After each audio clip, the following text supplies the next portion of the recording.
खरी कसौटी news channel के दर्शकों को केसी बिश्नोई का नमस्कार। खरी कसौटी में दिखाएंगे कि 55 घंटे का कर्फ्यू जो लागू रहा है कल सुबह 5 बजे से जन सामान्य हो जाएगा। इस पर हमारी रिपोर्ट रहेगी। इसके बाद टिड्डियों ने किया हमला, इस पर हमारी रिपोर्ट होगी। इसके बाद हम दिखाएंगे कि आनंदेश्वर मंदिर सावन में खचाखच भरा रहता था, उसके बारे में हमारी ये रिपोर्ट। और हम बात करेंगे कोरोना संक्रमण के बारे में। लेकिन सबसे पहले देखें कि 55 घंटे का कर्फ्यू जो लागू किया गया है सुबह 5 बजे से कल से खुल जाएगा। इस पर देखें हमारी रिपोर्ट। उत्तर प्रदेश के मुख्यमंत्री योगी आदित्यनाथ ने कोरोना संक्रमण की कड़ी को तोड़ने के लिए उत्तर प्रदेश में 55 घंटे के लॉकडाउन का फैसला लिया। ये लॉकडाउन शुक्रवार रात 10 बजे से सोमवार सुबह 5 बजे तक के लिए लागू किया गया। इसमें आवश्यक सेवाएं जारी रहीं, लेकिन परिवहन सेवा बंद रही, दुकानें बंद रहीं और व्यावसायिक क्षेत्र सब बंद रहे। लोगों को घर में रहने की अपील की गई। कर्फ्यू में बाहर सिर्फ आवश्यक कार्य से निकलें, अन्यथा उन्हें चालान कर दिया जाएगा, ऐसा कहा गया। ये लॉकडाउन देखने के लिए हमारी टीम कानपुर गई। कानपुर में घंटाघर जो बहुत चहल पहल वाला इलाका रहता था, वहाँ सड़कों पे सन्नाटा पसरा दिखाई दिया। सिर्फ चंद लोग ही आते जाते दिखाई दिए, वो भी अपने आवश्यक कार्य से आ जा रहे होंगे। अस्पताल खुले रहे, मेडिकल की दुकानें खुली रहीं, ज़रूरी सामान की दुकानें खुली रहीं, सब्जी फल विक्रेताओं की दुकानें खुली रहीं, बाकी सब बंद रहा। स्टेशन में चहल पहल बिल्कुल नहीं दिखाई दी। बस स्टैंड पर भी सन्नाटा दिखाई दिया, बसें चलती हुई नहीं दिखाई दी। जो भाड़ा सामान ढोते थे वो ठेले और वो चीज़ें भी बंद दिखाई दी। और इसमें लोगों का जिस तरह से जन सहयोग मिला है, निश्चित ही इससे कोरोना संक्रमण की कड़ियाँ टूटेंगी। और इसको देखते हुए मुख्यमंत्री ने फैसला लिया है कि प्रत्येक शनिवार और रविवार 2 दिन साप्ताहिक बंदी रखेंगे, और जिससे हम कोरोना संक्रमण पर विजय पा सकें। क्योंकि देश के प्रधानमंत्री नरेंद्र मोदी ने कल अपने एक कार्यक्रम में दिल्ली सरकार की सराहना की। इससे पहले उन्होंने उत्तर प्रदेश के मुख्यमंत्री योगी आदित्यनाथ की भी सराहना की थी। इतने बड़े प्रदेश में जिस तरह से कोरोना संक्रमण के बहुत अनुपात में कम मरीज हैं, ये एक सराहनीय कार्य था। लेकिन इन दिनों जिस तरह से बढ़ रहे हैं वह एक बहुत चिंता का विषय था। उत्तर प्रदेश के मुख्यमंत्री ने इसको देखते हुए जो फैसला लिया है, इसे जन सामान्य ने इसकी सराहना की है। और निश्चित ही सराहना क्यों ना की जाए, ये फैसला जनता के हित का फैसला है। अगर जान होगी तो ही तो जहान बचेगा, अगर जान ही नहीं बचेगी तो जहान कैसे रहेगा। इसे देखते हुए जो फैसला उत्तर प्रदेश के मुख्यमंत्री ने लिया है, उसका उत्तर प्रदेश की जनता ने समर्थन किया है। और इससे निश्चित ही हम कोरोना में सफलता पाएंगे और कोरोना संक्रमण जो बढ़ रहा है वो एक दिन शून्य हो जाएगा और हम इसमें कोरोना की जंग में विजयी घोषित होंगे। लखनऊ में टिड्डियों ने हमला बोल दिया है, देखें इस पर रिपोर्ट। टिड्डियों का प्रकोप अभी तक अन्य जगहों पर था, अब लखनऊ में भी यह अलग अलग जगहों पर प्रकोप जारी है। हर जगह किसानों की फसलों को नष्ट कर दिया है।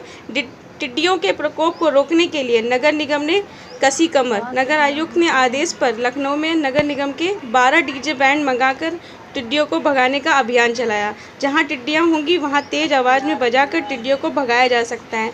मैं खरी कसौटी न्यूज़ चैनल से लक्ष्मी।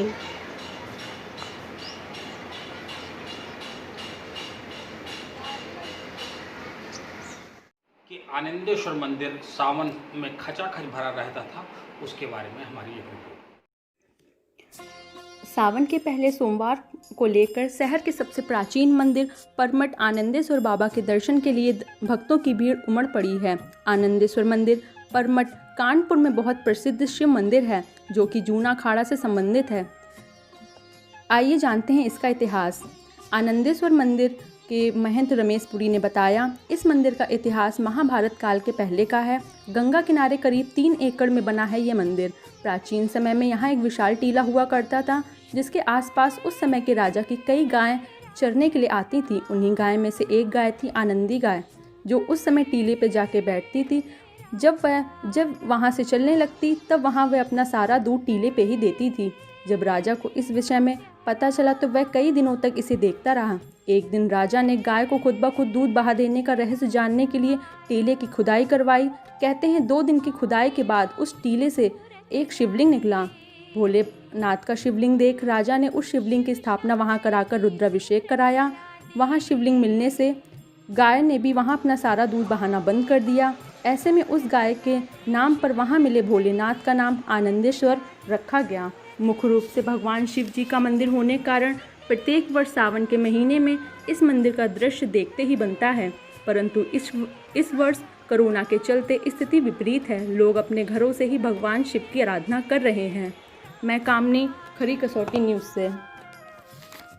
पहले से भीड़ तो मुझे हो रही है, लेकिन यहाँ पर जो है लॉकडाउन की वजह से कोई आने नहीं पाता और सोमवार को और इतवार को बंद कर दिया जाता है। पुलिस जो है रोक देती है, वो नहीं आने देती। और अभी बंद चल रहा है, बंद से बाहर ही दर्शन होते हैं लोगों को। जैसे पहले होता है उस तरीके से दर्शन नहीं हो पा रहा है, ना उस तरीके से आरती हो रही है। इस समय मंदिरों का पट नहीं खुल रहा है। हाँ, अच्छा। मंदिर का पट बंद नहीं था। पहले से बहुत कम हो चुकी, क्योंकि आने ही नहीं पाते और मंदिर पट बंद होने की वजह से लोग आना बंद करते हैं। दुकान खुलते तो बिल्कुल नहीं है। अच्छा, खुल जाएंगे तो बड़ी आफत हो जाती है। अच्छा, इसलिए जो है खुलते बिल्कुल नहीं है और दर्शन बाहर से ही होते हैं। जब खुले होते हैं तो यहाँ से लेकर जो लाइन लगती है ग्रीन पार्क तक। कैमरामैन, खरी कसौटी न्यूज़, सुमित। अब हम बात करेंगे कोरोना संक्रमण के मरीज भारत में बहुत तेज़ी से बढ़ रहे हैं। इस कड़ी को तोड़ने के लिए उत्तर प्रदेश के मुख्यमंत्री योगी आदित्यनाथ ने 55 घंटे का कर्फ्यू लागू किया था। ये 55 घंटे का कर्फ्यू शुक्रवार की रात 10 बजे से लागू किया गया था और सोमवार को सुबह 5 बजे खुल जाएगा। लेकिन अब ये कर्फ्यू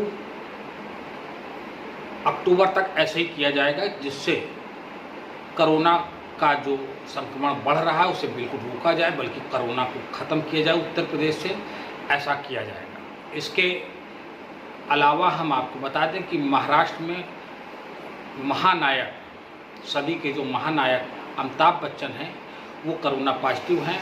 साथ में उनका बेटा अभिषेक बच्चन, वो भी सिने स्टार है, वो भी कोरोना पॉजिटिव है। उनकी बहू और उनकी जो पोती है वो भी कोरोना पॉजिटिव आई है और आज ये कल अस्पताल में भर्ती हुए थे। उन्होंने स्वयं इसकी सूचना दी कि ट्विटर अकाउंट्स पे, और जिससे फैंस को मालूम चला। हम बता दें कि कुली में जब से उनकी चोट आ गई थी तब से पेट का इलाज उनके चल रहा है और हमेशा उसका वो इलाज कराते हैं और उनकी उम्र भी काफ़ी हो गई है। इसलिए कोरोना संक्रमण से जितने उनके फैंस हैं वो उनके हर वक्त इंतज़ार कर रहे हैं कि जल्दी से जल्दी स्वस्थ हों। उनकी स्वास्थ्य की कामनाएं कर रहे हैं। हमारे देश के स्वास्थ्य मंत्री हर्षवर्धन, उन्होंने भी कहा है। कई राजनीतिज्ञों ने कामना की है प्रभु से कि जल्दी से जल्दी वो ठीक हो। कोरोना संक्रमण जिस गति से बढ़ रहा है उसमें हमें आपको सिर्फ और सिर्फ जो इसका इलाज है वो सोशल डिस्टेंसिंग है। हम अपने घरों में जाएं तो जूते चप्पल बाहर उतार दें, हाथ धो लें, इस तरह की सारी चीज़ें हमें करनी होंगी और उसी के साथ ही कोरोना हमसे दूर रहेगा और हम इसे नियंत्रण कर सकते हैं। बाहरी कोई व्यक्ति घर में आने न दें, जहाँ छोटे बच्चे हों वहाँ विशेष तौर से इसका ख्याल रखें। ये सारी चीज़ों को हमें विशेष ख्याल रखना होगा, तभी कोरोना हमारे भारत से भागेगा और कोरोना को हमें भगाना होगा। धारवी ऐसा इलाका जो मुंबई का था जहां कोरोना संक्रमण बहुत तेज़ी से फैला था और जिस तरह से धारावी में कोरोना संक्रमण को नियंत्रित किया गया, आज स्थिति वहां की शून्य के लगभग आ गई है। इसी स्थिति से अगर चले तो उत्तर प्रदेश में जो 55 घंटे का कर्फ्यू पहला ट्रायल हुआ था, इस ट्रायल में मुख्यमंत्री योगी आदित्यनाथ पास हो गए हैं और इसी तरह का ट्रायल शनिवार और इतवार को बाज़ार बंद रहेंगे। सोशल डिस्टेंसिंग का जिससे पालन हो, लोग घर से कम निकलें, तो जो कोरोना संक्रमण की कड़ियां हैं जो जोड़ रही थी वो टूटेंगी और इससे निश्चित ही हमारे प्रदेश से कोरोना भागेगा। ये एक अहम पहल है मुख्यमंत्री की। इसमें योगी आदित्यनाथ की जितनी तारीफ की जाए वो कम नहीं है। हम कहें कि प्रधानमंत्री ने आज हमने बताया था दिल्ली के मुख्यमंत्री की तारीफ की थी कि वो कोरोना रोकने में कारगर हुए हैं, लेकिन इससे पहले प्रधानमंत्री ने उत्तर प्रदेश के मुख्यमंत्री योगी आदित्यनाथ की तारीफ की थी, लेकिन आज नहीं की। मैं कहना चाहूँगा प्रधानमंत्री से, योगी आदित्यनाथ ने इतने बड़े प्रदेश में जिस तरह से कोरोना संक्रमण को काबू पाया है वो वाकई में बहुत सराहनीय है।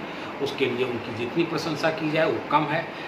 इनकी प्रशंसा तो देश के अलावा अन्य देशों में भी लोग कर रहे हैं, विदेशों में कर रहे हैं, और कोरोना संक्रमण के लिए जो मुख्यमंत्री कार्य कर रहे हैं बड़ा सराहनीय है।